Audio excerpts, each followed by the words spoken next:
Yeah. Are you ready, Andrew? Let's go.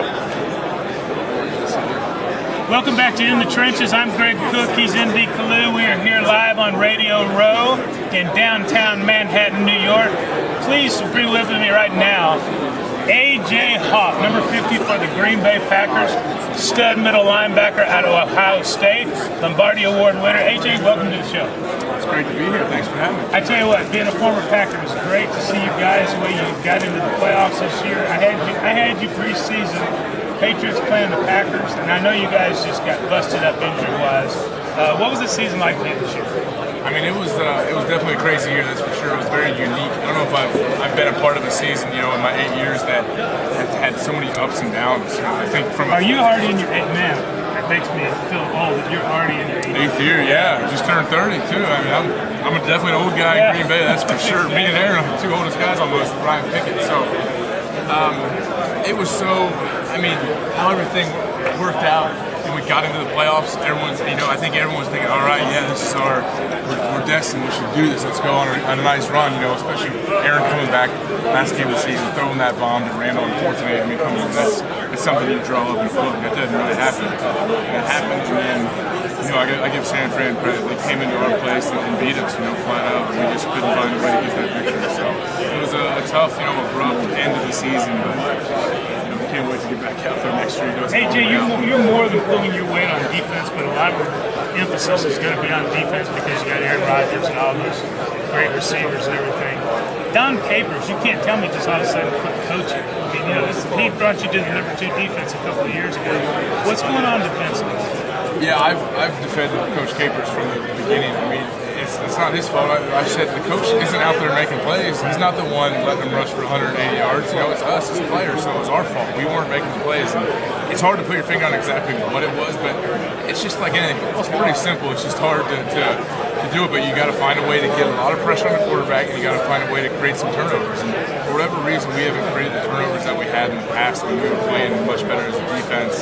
And then, especially late in the year, letting teams run the ball, or them, taking it from us and running it down our throat and running some games out on us. And that's just something that's very, deflating as a defense. You never want to let happen. So we just got to find a way. Honestly, you got to find a way to play better. There's nothing technical or scheme-wise we can draw up. We just need to get it done. Let me ask you a question. I don't know if you want to answer this. You may not want to.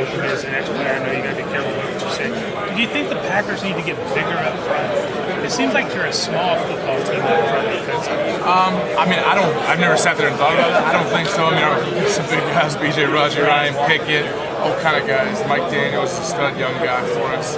Drafted Dayton Jones. I don't think so. I just think, I don't know. You got to find, there's so many moving parts in the game and in the defense. 11 guys got to be on the same page. A lot of times when things go wrong, it's not everybody.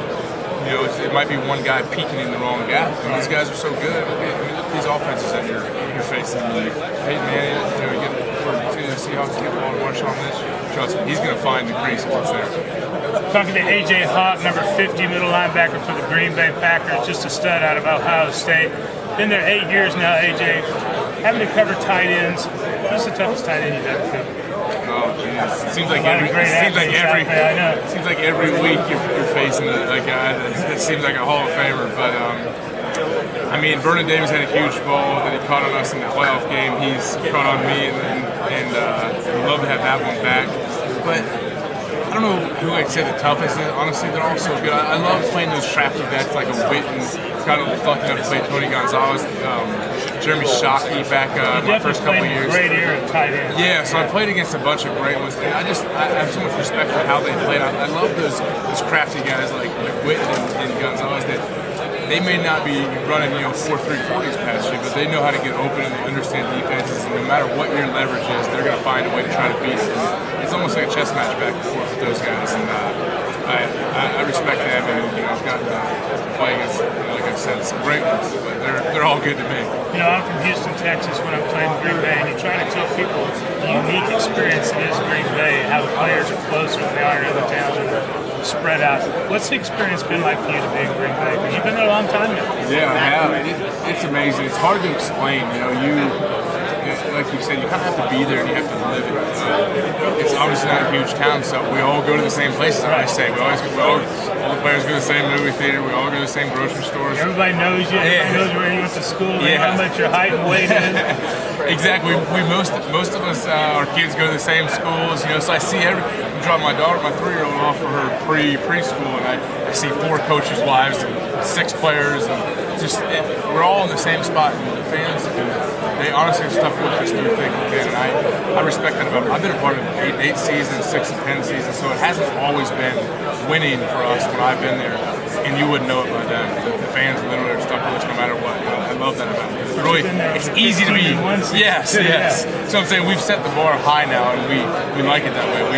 We're never just satisfied going to the playoffs. Well, I don't think there's more aggressive coach in the NFL than Mike McCarthy, but this coaching staff's being rated right now as we speak. I mean, McAdoo going to the Giants, and I know they wanted to go after Van Pelt as well.